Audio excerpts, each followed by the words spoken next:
Right, everyone, welcome once again to the TrainAid HQ. My name is Nick, and in today's podcast, we are looking at initial, formative, and summative assessment in education and training. So, the purpose of podcast number 5 is we're going to have a conversation about the purpose of assessment within teaching, what it's all about, and I'm here. I'm joined by Tom and Ian, and we're just going to have just an open conversation about assessment and the different types of methods that we use within our teaching and training. Tom and Ian, are you both well today? Yeah, all good. Thank you, Nick. Glad to be here for another podcast, and hopefully our sort of subscribers will find this useful. Yeah, Super. likewise. Thank you. I'm well, and thank you for inviting me along today. Looking forward to it. Fantastic. So we're just using the whiteboard feature on Zoom. So we often use this with our own teaching, just to list down ideas and just to share good content with our fellow learners. So let's get started then. So first of all, I guess the first question is, what is the purpose of assessment within education and training? So I'm just going to write that just on our board there. But really, just what is the purpose of assessment within education and training? Okay.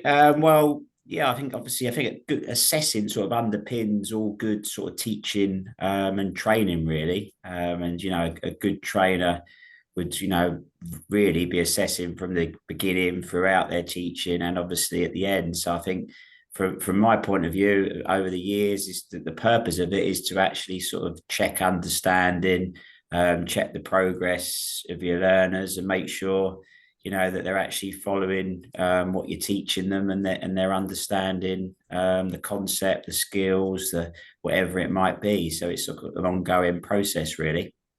Yeah, super. I agree to check the understanding of learners throughout their journey.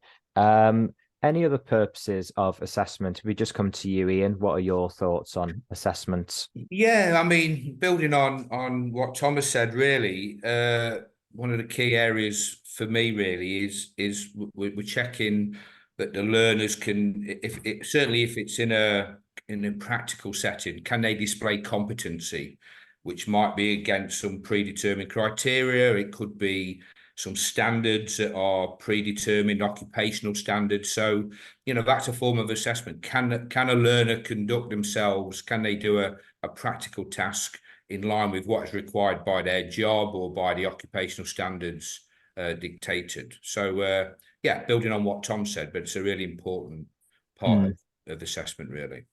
Yeah, I totally agree. I think assessment for me, it promotes learners' independence. So I think that obviously we assess learners to help them to, go hand in hand with their skills. It's to develop their skills and to ensure that they can perform their job roles independently. So I think doing lots of formative assessment can let them lean less on the teacher and just become more confident and independent as well. So I'm just going to write that down.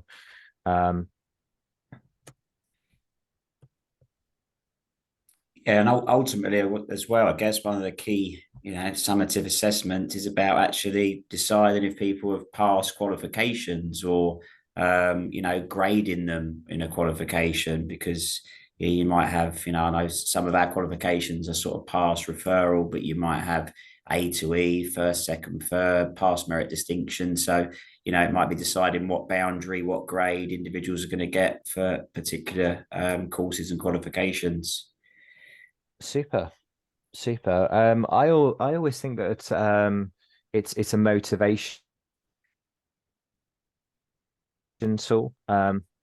So I think that obviously with like formative assessment, it gives the learner confidence to know that they're on the right lines, that they're performing well.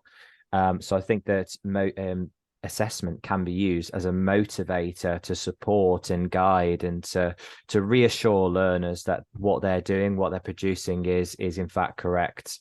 Any more sort of different ideas on the purposes of assessment here, and anything you would like to add to this section? I think it'll probably come later when we look at the different types of assessment, but building on what you guys have said, it's also gives us as a teacher or the trainer the opportunity to feed back to the learners on where they need to develop, just giving them targets, goal setting. As you said, Nick, it is it's a very strong motivational tool for a learner to achieve. We talk about success breeds success, but sometimes we're going to have to give the learners some feedback on how they need to develop. So they need that as well, and it links into that independence as well. You know, the more competent they become, the more independent they become and can start to solve problems for themselves. But definitely a tool to allow us to help the learners move on and develop as an individual.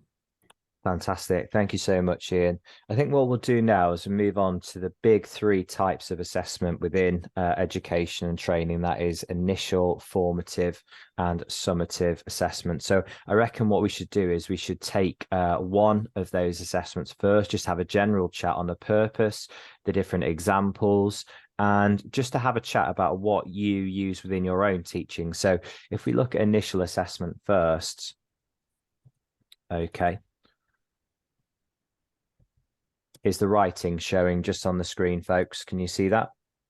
Yeah, that's clear. Yep. Wonderful. Okay, so for initial assessment, if someone is completely new to education and training, can anyone describe the term initial assessment and can just sort of just say what it's all about from the outset? What is initial assessments? Yeah, well, for me, initial assessments, as the sort of, I guess the term suggests, is what comes at the beginning, and it's trying to find out as much as you can about your learners sort of early on, and obviously the more you know about them, the more likely you are to be able to sort of meet their individual needs, support them, and you know, sometimes as well, it's about finding out, you know, people call up train aid, they're not sure what course they want to do, what level they want to do. So you need to have a starting point, find out their previous experience, qualifications, what motivates them, what they're looking to do to try and get them on the right sort of program. And then once they are on the program, obviously getting to know them individually. I've always sort of preached that if you can connect early and get to know your students. When I was in the colleges, you make a big effort, you know, at the start of the academic year, because you know, ultimately the better you know them, the more you know about them, the more likely you'd sort of to build relationships with them and hopefully guide them along their sort of learning pathway. Yeah, superb. So obviously initial assessment starts at the beginning of a new course or qualification. It's really a benchmark for finding out your learners' current skills, whether they're right for the course or not. Sometimes they are, and then other times they might not be, and you have to advise for them to do another course or to gain another qualification before coming on to your course as well. Ian, any sort of examples of initial assessments from your own like background at all of teaching?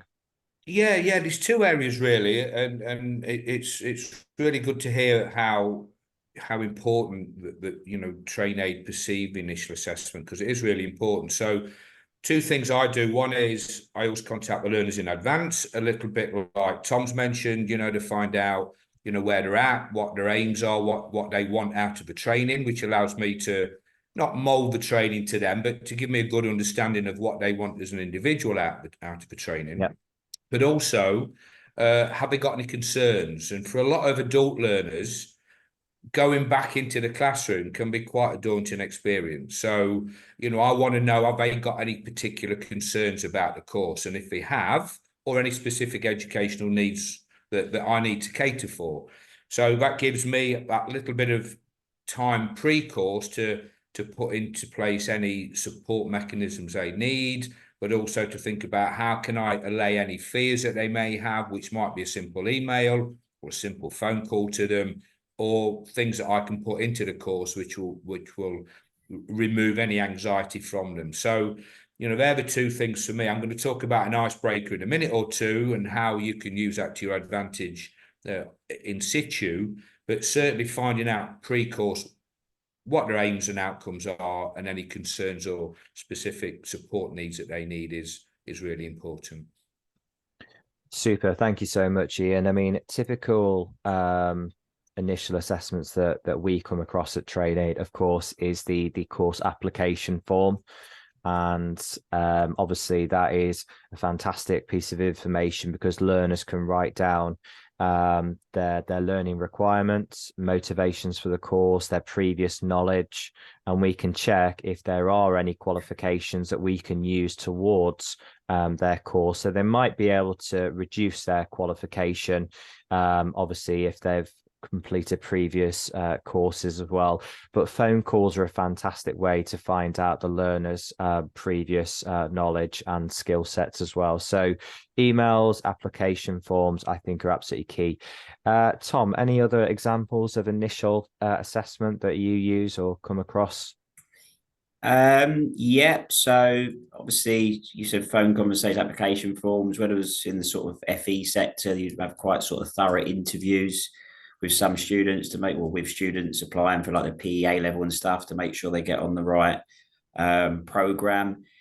I guess diagnostics might come under this as well, because sometimes we have, students that sort of call the office at TrainAid. Maybe English isn't their first language, and we might do some literacy diagnostics just to see if they've got the sort of written English skills to be able to tackle sort of qualifications. And I guess the other sort of key point, which is obviously, if you pick up a teaching textbook and the ideal world, obviously, everything about your learners before you get going, but let's be real, that's not always the case.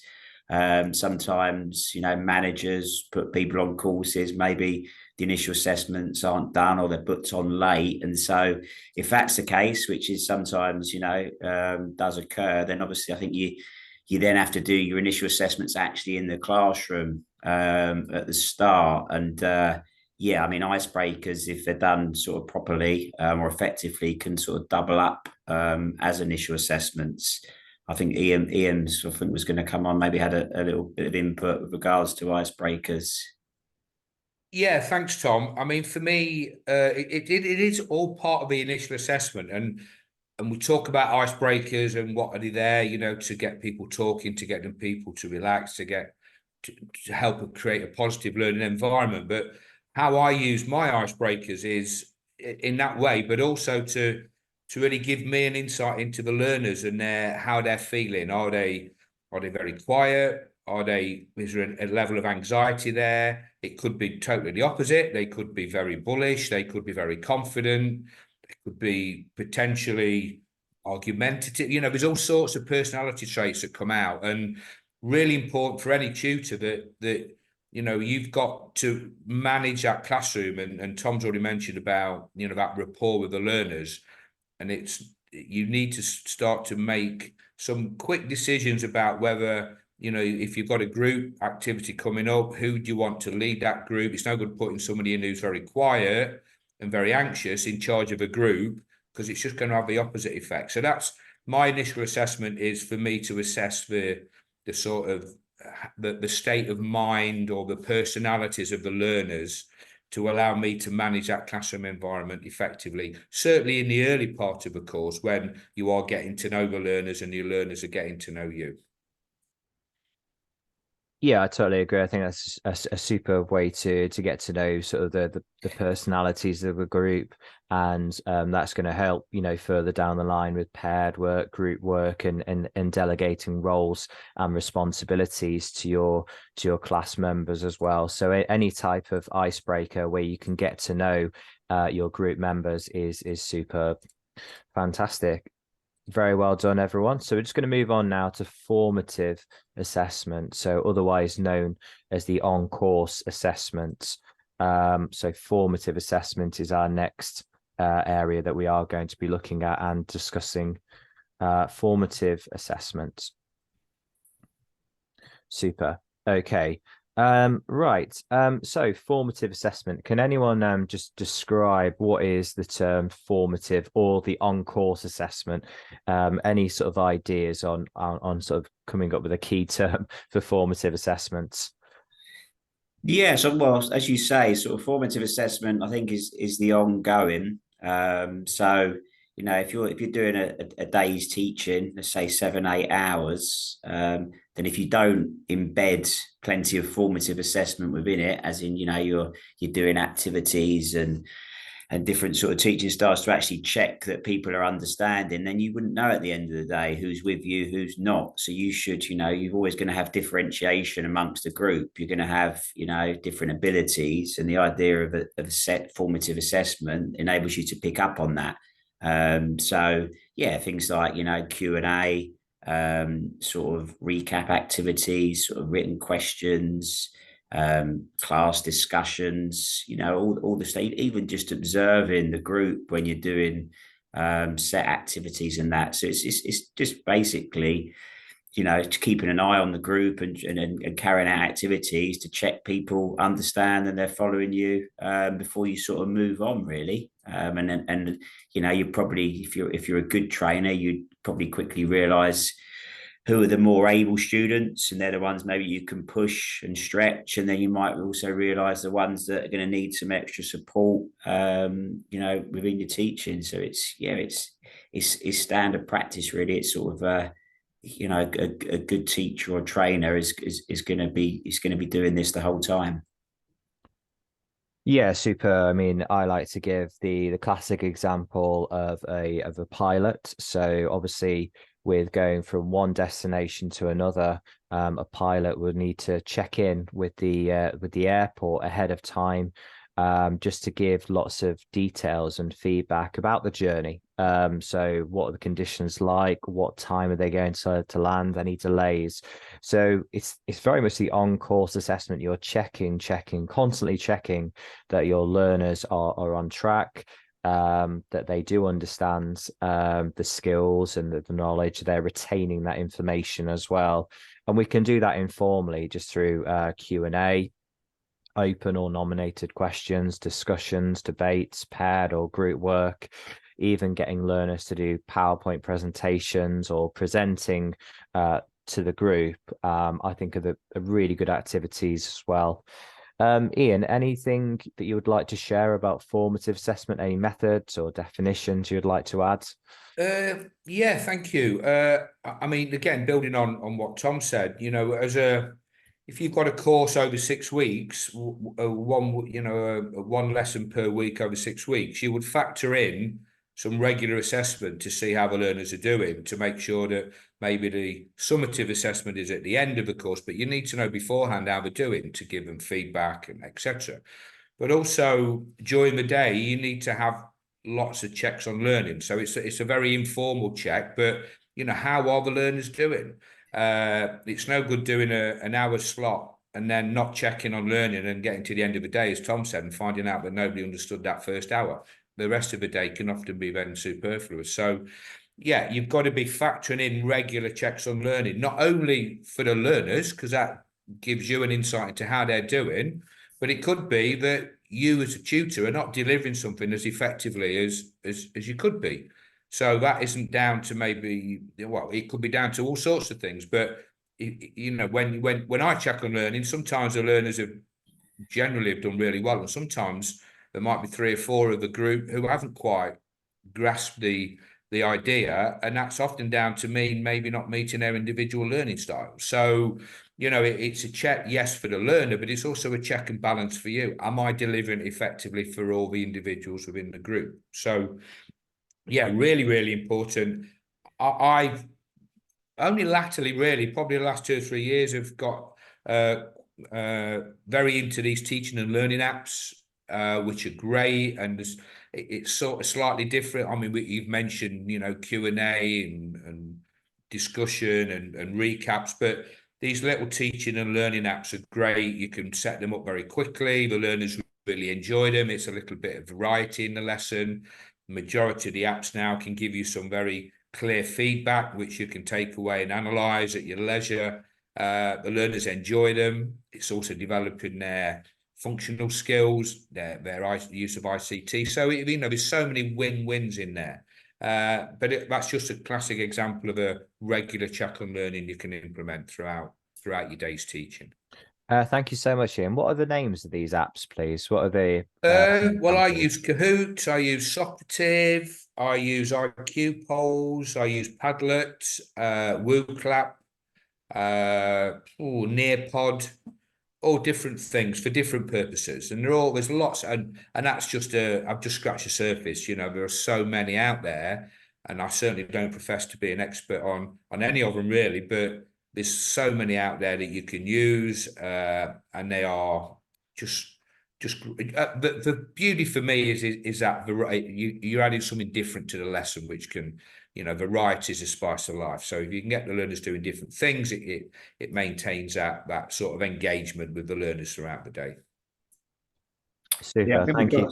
we've got some sort of new videos, I think, as well, haven't we, on the channel, Nick, where just sort of showing how to set up or design one of these sort of formative assessment quizzes on some of these apps, and we'll probably, have more of those to come. So it's yeah, you should look out for them if you're not already sort of following us on YouTube, and we'll look to get some more on there.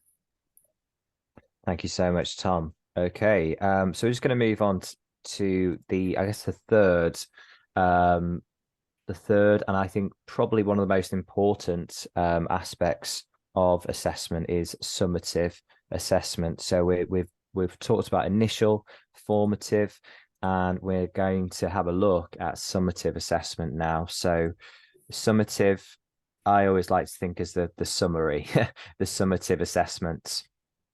Okay, so this, as we know, typically happens at the end of a course or qualification. These are often very much formal as opposed to informal. And they usually have some type of criteria that the teacher measures against the learner to use as a bit of a judgment call as well. Just in regards to summative assessment, can anyone sort of chip in with perhaps a definition or anything they would like to say on summative before we have a look at some examples?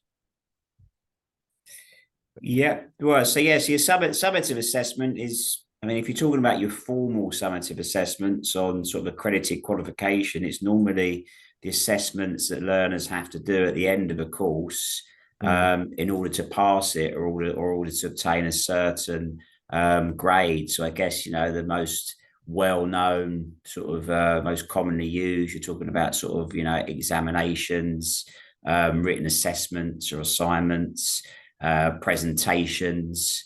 It could be sort of endpoint assessment on sort of vocational qualifications or workplace assessments. So yeah, it's generally, obviously you could have a summative assessment at the end of one lesson or at the end of a micro teach, which could be something quite simple, like sort of a Q&A round or written questions. But generally, when we talk about summative, I think most people tend to, we're talking about, what's either set by the awarding body or set internally, as the sort of the last piece of evidence you have to produce on a qualification. Yeah.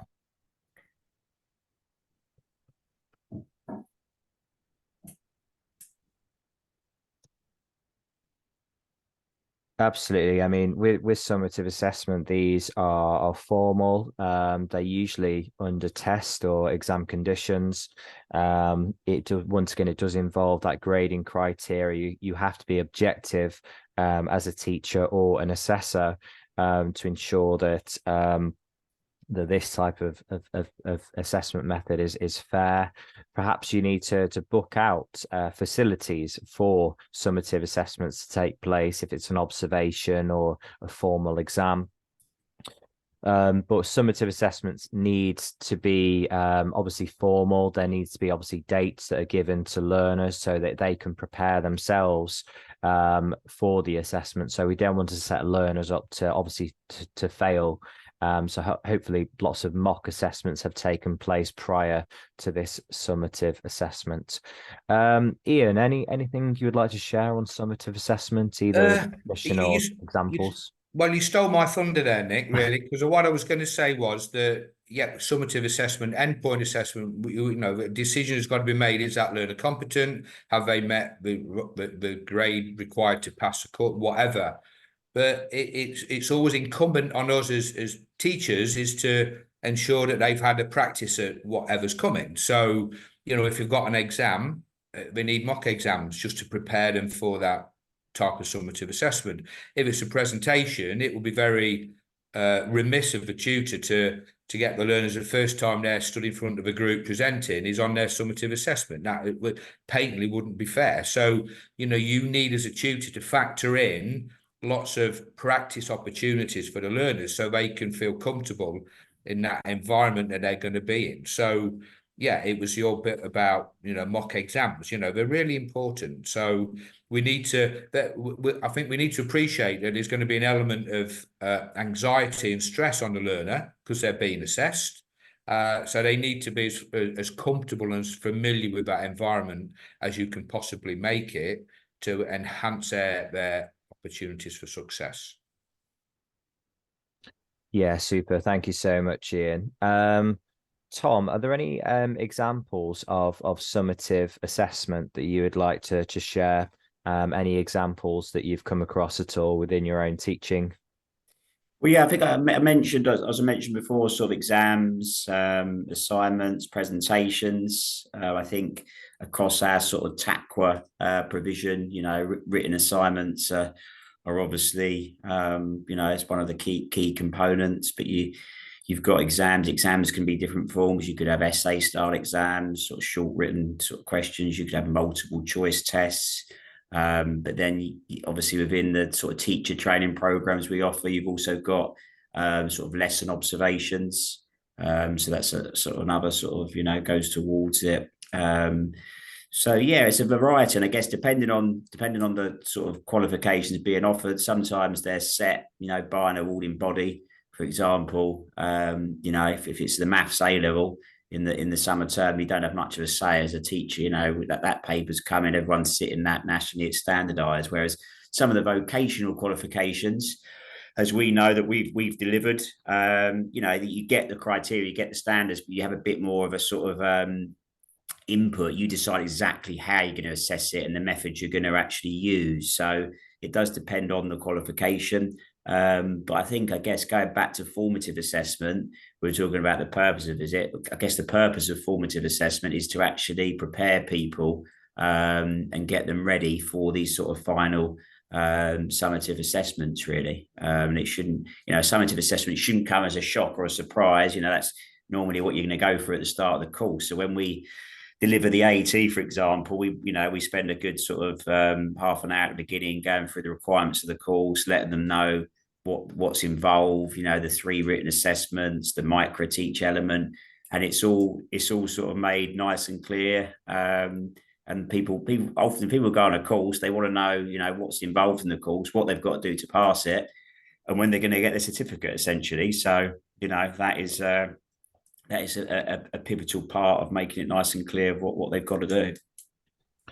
Yeah, 100%. I totally agree. I think, a good way to prepare learners fully for exams is obviously to provide them with the mark scheme, the grading criteria, a reading list as well, perhaps YouTube videos for them to prepare and to perhaps to watch some content to do with the exam. So giving them as much as possible, I think, is really key, because there are some learners who are really motivated. They want to achieve A star, which is fair enough, but it's important that we obviously give them you know, lots of material so they can be independent learners, essentially. Super. I think what we'll do is compare the different strengths and limitations of assessment methods. So I think we'll go back to formative first, and we're just going to maybe just select 3 formative assessment methods and look at the strengths and limitations. Is that okay? Yeah, it's fine. Okay. Yeah.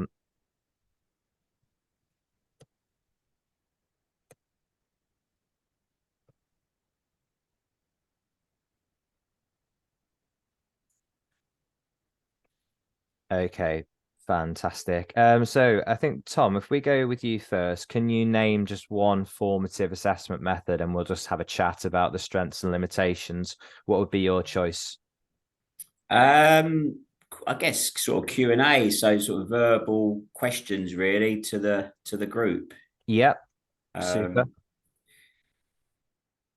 so obviously, I guess sort of strengths of Q&A. What it enables you. The reason for it is if you've just done a presentation, or you've shown a video, or you've done a group activity, and you're trying to actually teach a learning objective. Obviously, the idea of your Q&A is to actually check if people have actually understood. So you can ask questions to the whole class, or you can direct questions, at individuals. And it's the there, isn't it? It's the there and now. You can do it immediately. You can do it sort of off the cuff, and you can, whatever the area you're on, the topic. You can essentially, actually find out where your learners are at immediately by just sort of firing questions at them.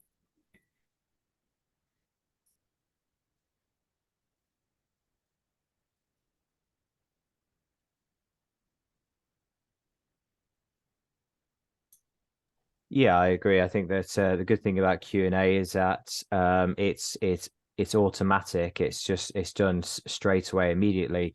And I think the good thing about teaching is that within the classroom, it's good to ask all of your learners a question, a nominated question, so they're not left out.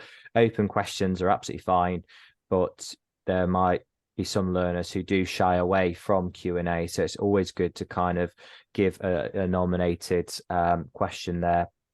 Any other strengths of Q&A, Ian? Yeah. Well, building on that one, really, Tom mentioned about differentiation earlier, and you can respond to the sort of the vibes or the feedback you're getting from the learners. So where you can respond to the situation you're in. So you might have a learner who you think is maybe struggling slightly, and you'd make the question slightly easier.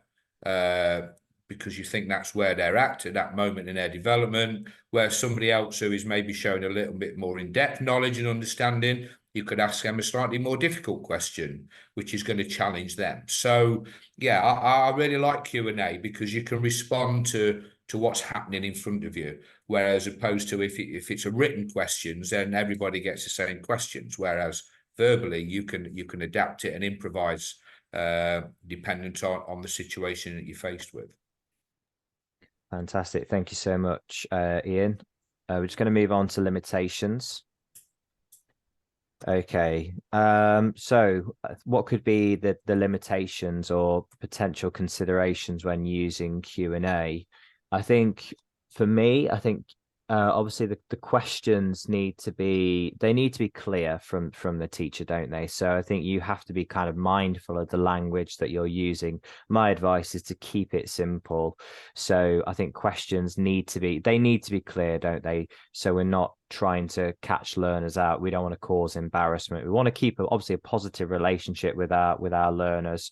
So I'm just going to be just saying their questions must be clear. Okay. So a learner might say, "Oh, can you please rephrase that question?" which is fine. So you might need to be thinking ahead about that and sort of breaking down terminology, but keep it simple is my advice. Any other sort of limitations or considerations when using Q&A? I think sorry, Tom. No, go on, you go in. I think consideration is, and I'm sure you've seen it, Nick and Tom, you'll have seen it in your micro teachers that you assess, that learners will ask a question and it's not based on any rationale, it's not based on anything they've covered, it's not based in any of their outcomes, it's just a random question. And it's like, well, make it relevant. If you're going to ask a question, it's got to be a question on what has been covered. Or it could be a question as in, it's giving you an idea of what learners might know for future topics. But very specifically, if you're checking on learning, then you've got to have covered the topic. It's got to be specific and relevant, I think, really is very, very important. So don't just pick a random question, pick something that's meaningful and relevant to the learning that should have taken place. I agree 100%. Tom, can you finish off this section just with one other limitation? I've got another limitation. Well, I guess we sort of touched on it. You know, in terms of differentiation, knowing your group, and so you can tailor questions to individuals, which is why you probably generally want to sort of, you know, you might ask a question, what's the theory, you know, pose, pause, and then pick your learner, so everyone has to think about it. But you'll probably know that some learners are a bit more uncomfortable being put on the spot, so you might tailor their question to them so that they're not feeling awkward. And so yeah, and if you don't do directed questions, and obviously one person can take over. I've been there quite a bit over the years. You know, someone's keen and they want to give you all their answers for every question, but you know, it's obviously good that people are keen like that, but that can be a potential issue with why you might sort of direct questions to people. I even now with adults, I often quite use the spinning wheel where it picks the name out for you. Yeah, and people quite like it. Adds a bit of fun, you know. So you ask the question, everyone's got to come up with the answer. You might even ask them to write it down, and then you spin the wheel and it picks out someone to sort of contribute. So I think that can be quite a useful tool. Super. Yeah, can I just, sorry, Nick, add to that about the, you know, it can be very off-putting for learners if they were asked a question and they're not 100% sure, or they're a bit nervous and they're a bit reluctant to forward an answer.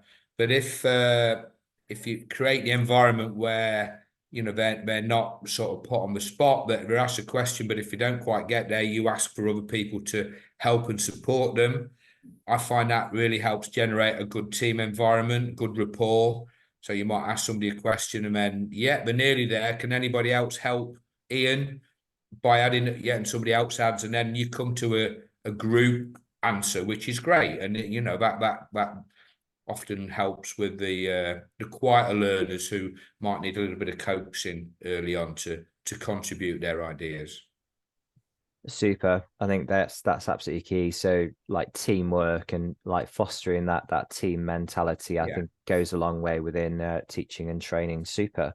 Okay, we're just going to take our second formative assessment method.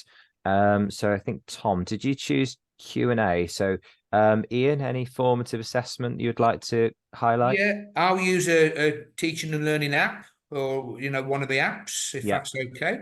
Yeah. Perfect. Do you have any in mind at all? Well, let's go with Socrative. Okay.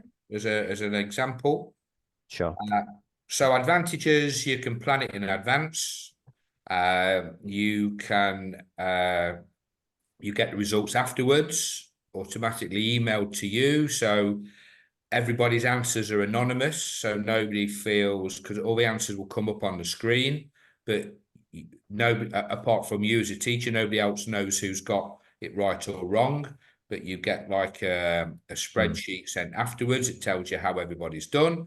So in your own time, you can look at how people are doing, and it gives you an opportunity to maybe speak to them the following day, see, you know, say the results show this. Do we need to go through this again, etc. It's variety. It adds a bit of variety into the lessons. Certainly with younger learners, a lot of them now, you know, are very competent with IT, you know, phones, iPads, etc. So it gives them a great opportunity to get the phone out and have a little play with the phone and answering questions on the phone. So that variety. And it's just, for me, you know, you can change the questions, you can have a bit of fun in there. You can put, if you put in a multiple choice question in there, you can put something in there that is totally ridiculous and it adds a little bit of humor. So, you know, there's so many advantages. You know, I've got in my Socrative account, I've probably got 20 different quizzes, which I use at different times, different courses, etc. So, you know, once you've got it made, you know, it's there. You might need to tweak it, you might need to change it, but generally you've got a resource there that you can use, you know, on a regular basis. Yeah, absolutely, 100%. And I've just wrote there, you know, a great strength of Socrative is that you can actually share like quizzes with like fellow teachers as well. Yeah. Fantastic. Any limitations or any considerations when using like the likes of Socrative? I think limitations are not everybody is IT proficient. So, again, it's your part of your initial assessment. And if I've got learners who I won't ask a question, but I'll tell that they're struggling, then I might get people to work in pairs. So they don't feel as though they're going to be disadvantaged. Some of them you need to pay for. So again, it could be a cost. The very basic one, it is fine, but you might want to use it as with a little bit more in depth, so that there's a potential cost element. I only think they're the limitations, really. You've got to put time in at the start to put them together, but any teacher worth of salt knows that a lot of the success of any course is in the preparation that you put in. So you've got, any resource takes time to prepare. So there is a time element to put things in place. And again, if you fall into the trap of, if things change and you don't update the questions, then, can the questions become outdated? So, some people might be using a quiz that they've used 2 years earlier, while legislation might have changed. There might be different focus in a different area. So it's just keeping it up to date and keeping it fresh, really. But yeah, I think personally, the strengths far outweigh the limitations, but we need to be aware that, yeah, there are limitations.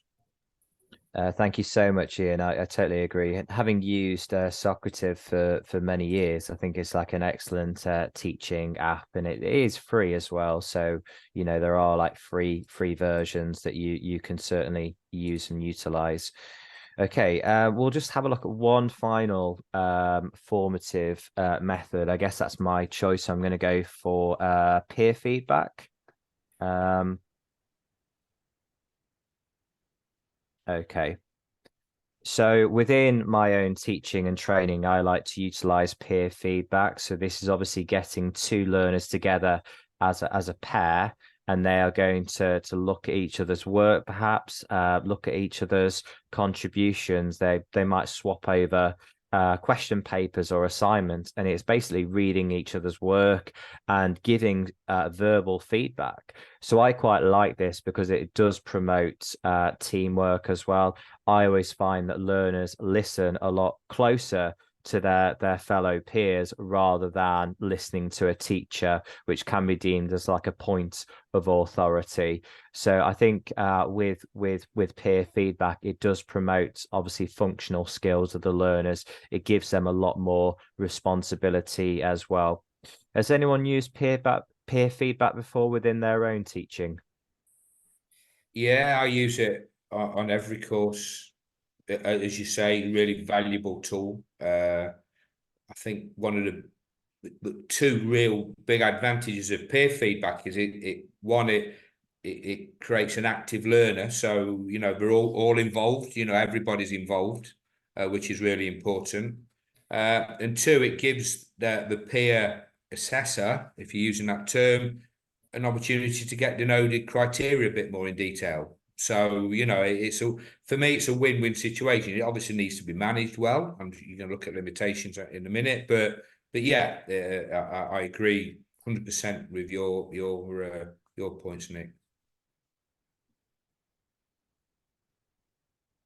Yeah, super. I think that we do use them a lot on the TrainAid courses, the level 3 awards in education and training, because everyone's in it together. You're helping your fellow learners, and we like to kind of, yes, give responsibility to learners, but within a controlled environment. And I think it's nice to be nice, isn't it? We're all here to help each other and to give positive feedback on the micro teach lessons as well. So everyone's in it together.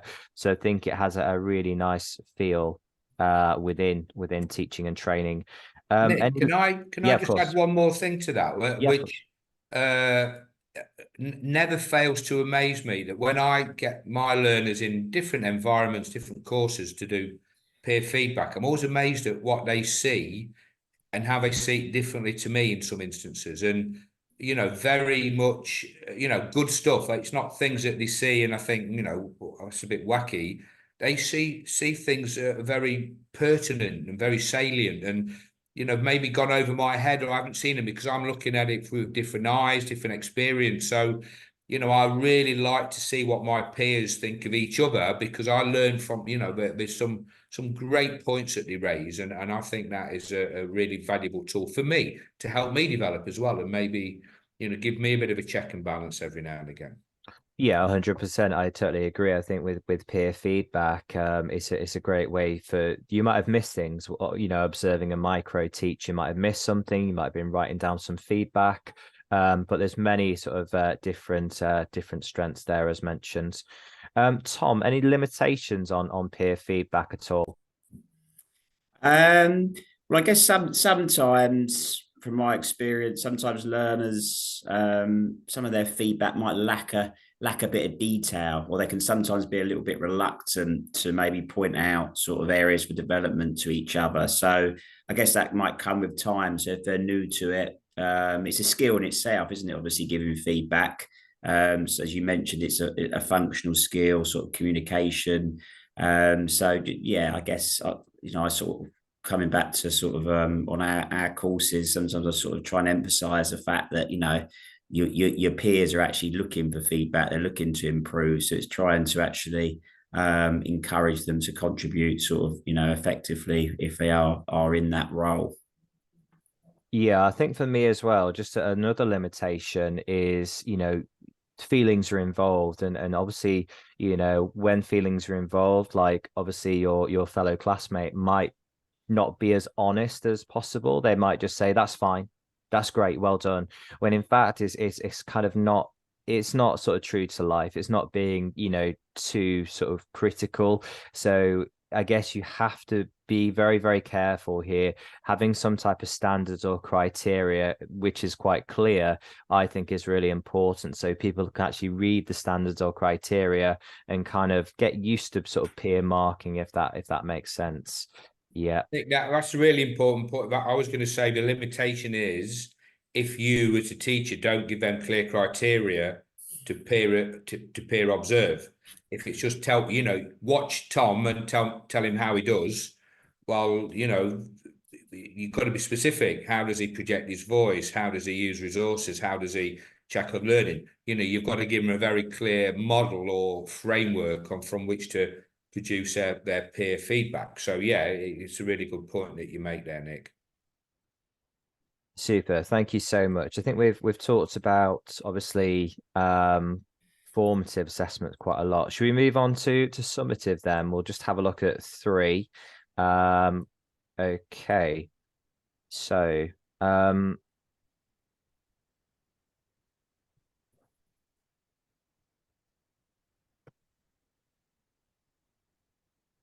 okay. So Tom, could you start us off then by just giving us the name of one summative assessment? Yes, I suppose examinations. Yeah. Examinations, I guess, is a bit like Marmite to a certain extent, where some people, you know, that they really enjoy them. That's the assessment method they choose. Other people absolutely hate the thought of exams. So I guess, you know, the reason exams are used so widely is because you can assess large numbers in a standardized sort of controlled environment in a short space of time, really. And for that sort of reason, you know, it's you could argue that it's an effective assessment method. It's, if you use the term fair, then you get yourself people coming back at you because it's not fair, because not all people are suited to exams. But it's fair in the sense that everyone's sitting the same paper in a controlled environment at the same time.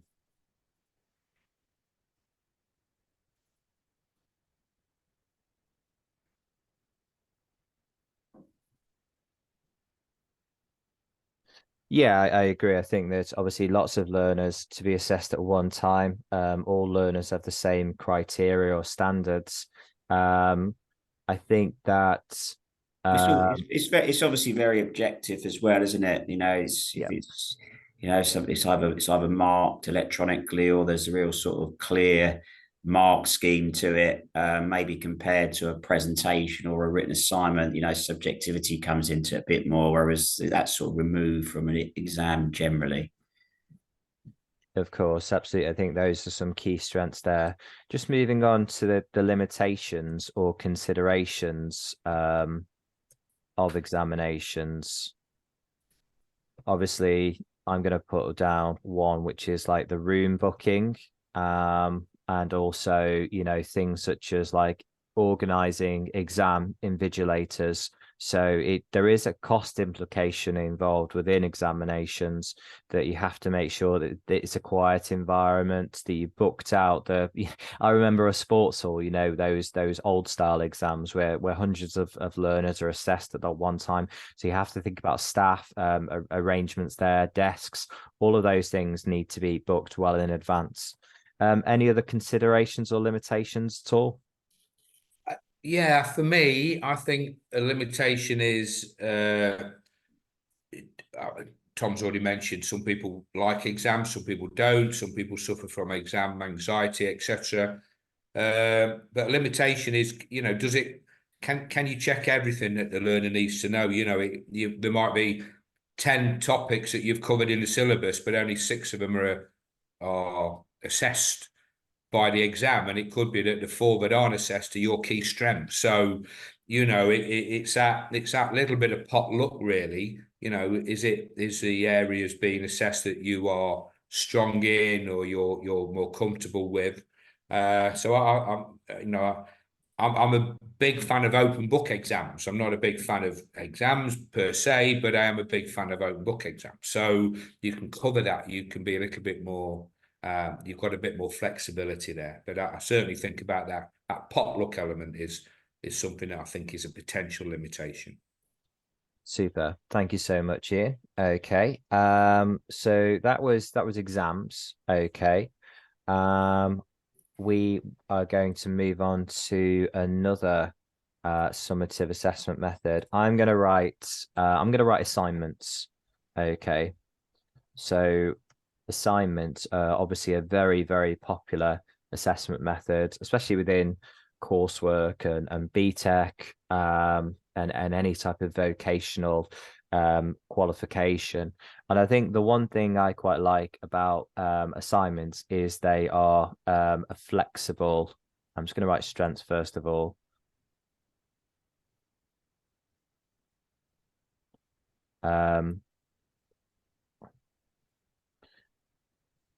So they're flexible, aren't they? So what I mean by that is that with regards to assignments, they can be done in like learner's own time.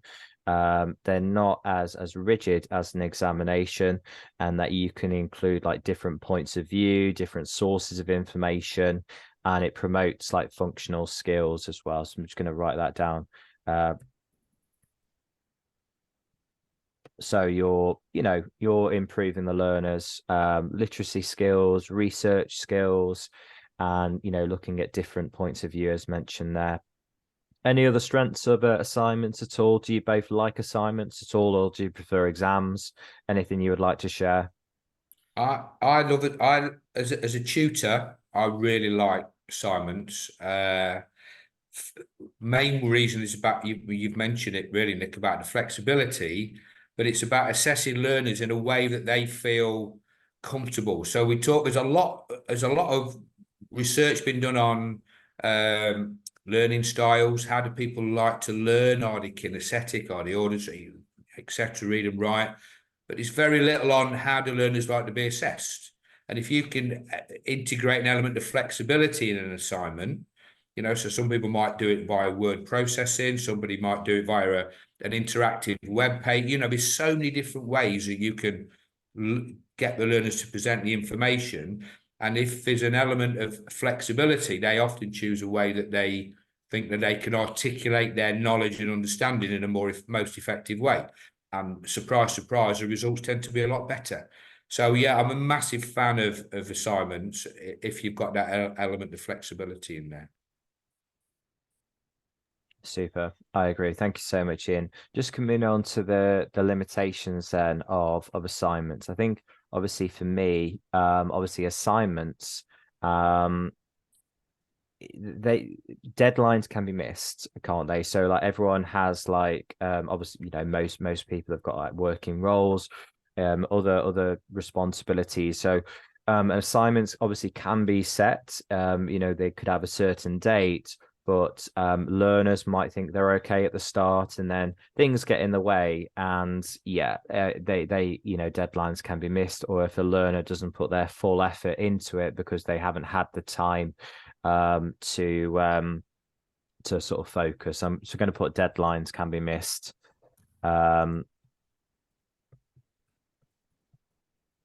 Fab. So yeah, I think that obviously there's lots of time management are involved within this. Any other limitations on assignments?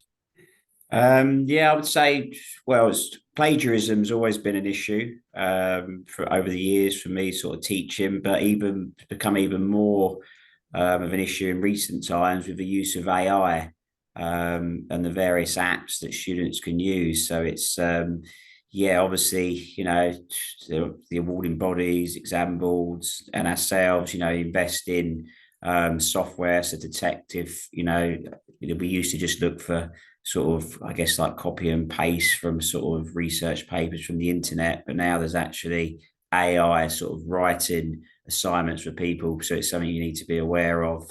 Obviously, make sure you go through this with your students. It's not acceptable to, you can use AI for research the same as you can use search engines, but you certainly can't, get an AI app to write the assignments for you. So I think that's a bit of an ongoing issue at the moment that's sort of affecting universities, further education, and sort of the private training world as well. Yeah, super. I agree. Okay, so just going on to the final summative assessment method. So we've looked at exams, we've looked at assignments.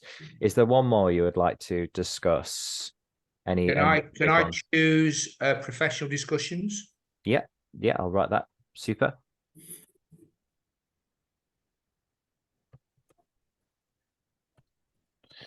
Fantastic. For anyone who doesn't know, Ian, what are professional discussions? Any sort of examples? Yeah, I mean, the professional discussion, my background in education is predominantly vocational education. So I've been doing lots of observations. I'll do lots of assignments with the learners. That's the main tools for assessment. But professional discussion is really at the end of a presentation or an assignment. There may be, you might have not a nagging doubt, but you may want to probe a little bit deeper into a learner's understanding or knowledge of a certain area. So having a professional discussion at the end, whether it's an assignment, so there might be 2 or 3 points, and really maybe linked to Tom's previous comment about plagiarism. There may be a couple of things that a learner's included in the assignment, and you're not sure of its authenticity or the learner's understanding, so you can question them about it. You've mentioned this. What do you mean by this? Give me an example of where this might be prevalent in wherever. And you can then, do the learners actually know? Do they actually understand what they've put down there? So you can delve into a little bit deeper their knowledge and understanding. And the second one with presentations, it's like at the end, can you tell me why you did this? How would you do it differently?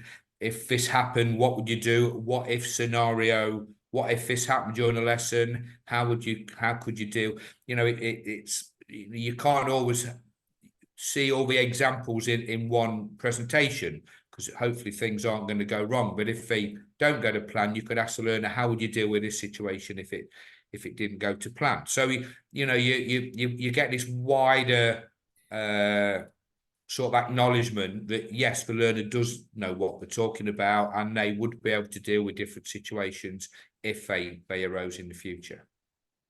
Yeah, just one more on there before you go on to limitations, Nick. I think as well is obviously a big sort of, I think, professional discussions is if you've got learners with maybe learning difficulties, maybe writing isn't their strength, and that doesn't necessarily mean they haven't got the knowledge. So it gives you the flexibility. If someone can give you a real detailed, competent verbal answer, but they wouldn't necessarily be able to explain that in sort of in their written answer, then it's a great sort of adaptation and it's a good tool to use as, yeah, so sometimes as a sort of secondary or sort of third assessment method. And it might be, from my experience over the years, you can't decide whether to give someone a merit or this distinction, and it might be that professional discussion that helps you make up your mind.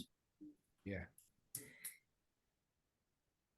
Super. I think all of those are fantastic examples there. Any limitations or considerations when using professional discussions? Would anyone like to share any sort of limitations or considerations they've encountered within their own teaching? Yeah, I mean, but the key word there is professional. So, you are making a professional decision based on a discussion that you may be having with a learner. So it's that check and balance. Some awarding bodies might ask for any professional discussions to be recorded. So you've got evidence of what you asked and what the learner's response was. A lot will be just take it on your word as a tutor. I asked learner A this, and learner A responded in a positive way. And so a limitation is that evidence is it evidence based, and it is open to abuse. You've got to be honest. It can be open to abuse. So you've got to have that professional head on. And you've got to, it's got to be an accurate depiction of what the learner has actually said to you. And it's very easy to lead them, virtually give them the answer, so you've got to detach yourself, and no matter how much you want that learner to do well, you've got to be professional, and it's got to be their own answer without too much guidance or prompting from yourself. Super. Thank you. Thank you so much. I agree with all of those points. I think what we'll do to wrap up the podcast then is we'll look at how different assessment methods can be adapted. So we'll just have a look at how we have adapted assessments. So I'm just going to write that just on our board there. So how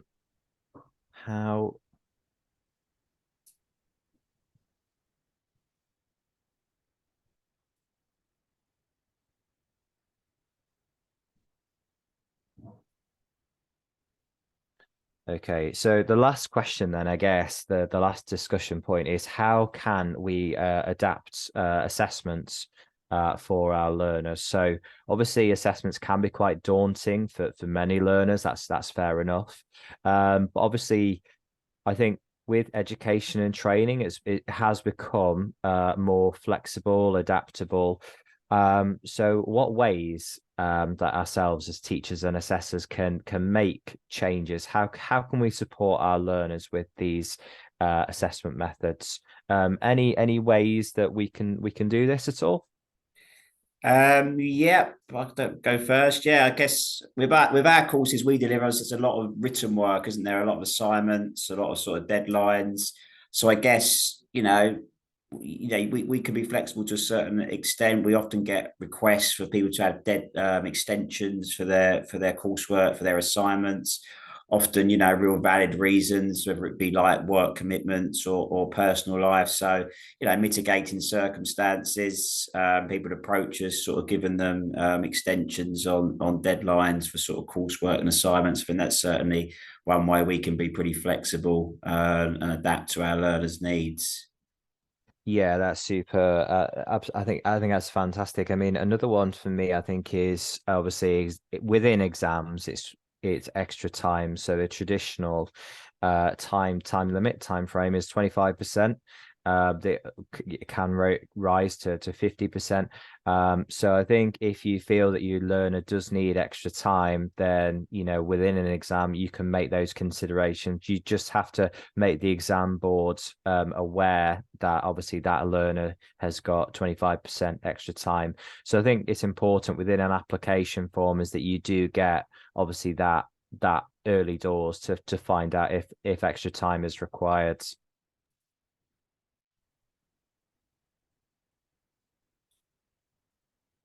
Super. Ian, any ways of adapting assessment Yeah. methods at all? I think Tom alluded to it earlier about can we let a learner verbalise the answer as opposed to getting it down in writing. I've had so many examples over the years of where I've seen learners' written work and thought, I'm not sure they really grasp this, etc. When you speak to them and they're very eloquent and they can really go into great detail, and you're thinking, wow, they understand this topic really, really well. They can explain this, they can analyse that, they can compare.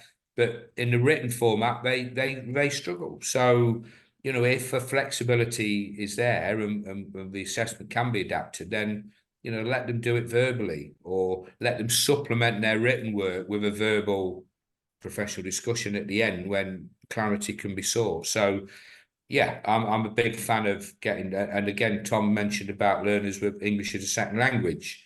I've had foreign learners who got a great understanding of a topic. Their written English is not particularly good, but their verbal English is excellent. And that is a true reflection of their knowledge and understanding. So that really needs to be taken into account.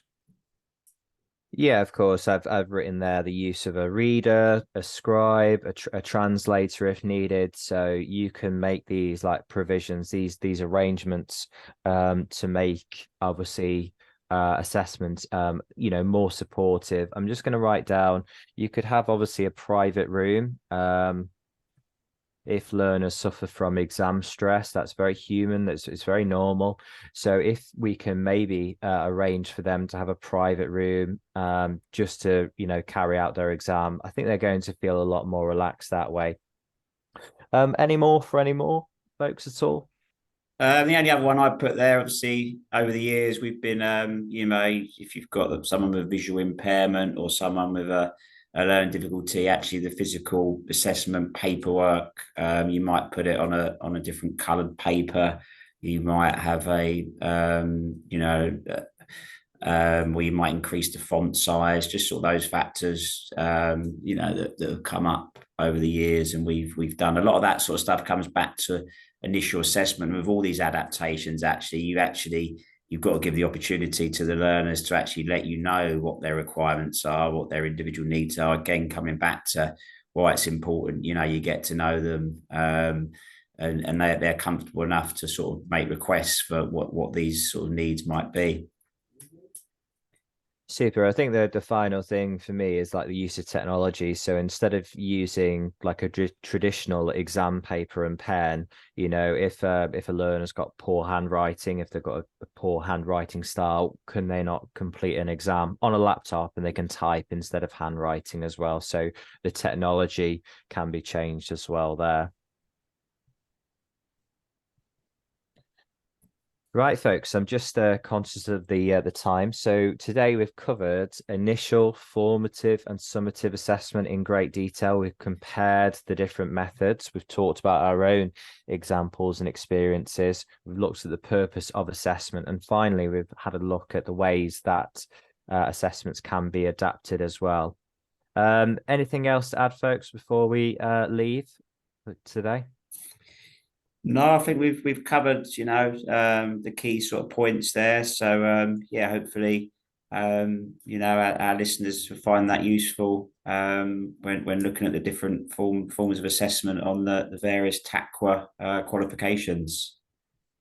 Yeah, likewise. Yeah, very, very useful use of time, I hope. Wonderful. Well, thank you for joining me today, Ian and Tom. And podcast 6 is on the horizon, so we'll release some news about that very shortly. But for now, folks, thank you very much for watching. Thank you for your time. Thank you.